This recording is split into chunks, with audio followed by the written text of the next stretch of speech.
Hello friends, let's continue the journey of machine learning. Today we are going to read the chapter 1, the machine learning landscape. This is the first chapter of part first, the fundamental of machine learning. So let's continue. Not so long ago, if you had picked up your phone and asked it the way home, it would have ignored you and people would have questioned your sanity. But machine learning is no longer science fiction. Billions of people use it every day. And the truth is, it has actually been around for decades in some specialized applications, such as optical character recognition.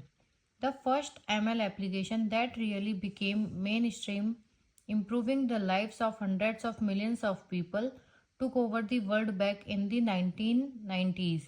The spam filter.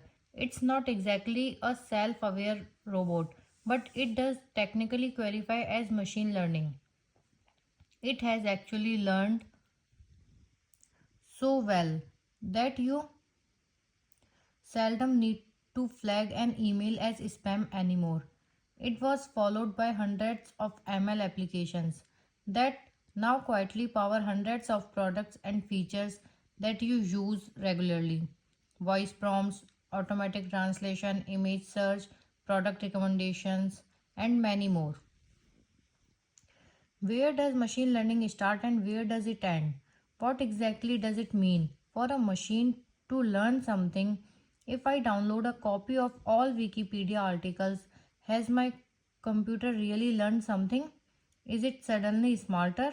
In this chapter, I will start by clarifying what machine learning is and why you may want to use it.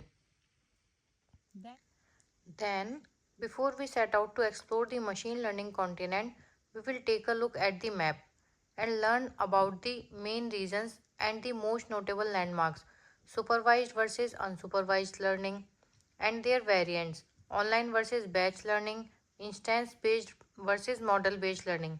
Then we will look at the workflow of a typical ML project, discuss the main challenges you may face, and cover how to evaluate and fine tune a machine learning system. This chapter introduces a lot of fundamental concepts that every data scientist should know by heart. It will be a high level overview.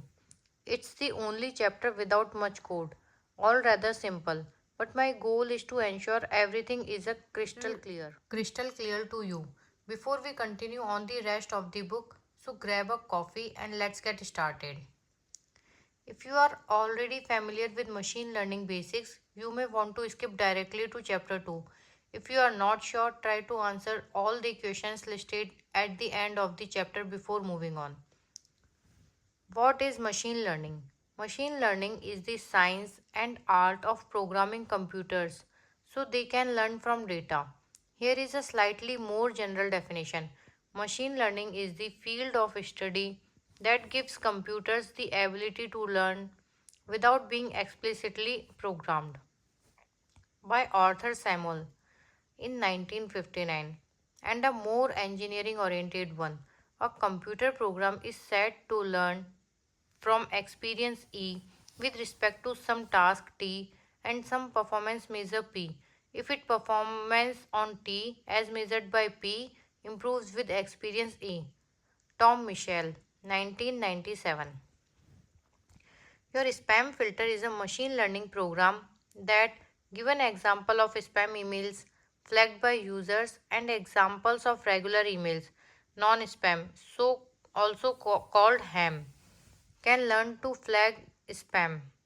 The examples that the system uses to learn are called the training set. Each training example is called a training instance or sample. The part of a machine learning system that learns and makes predictions is called a model. Neural networks and random forest are examples of models.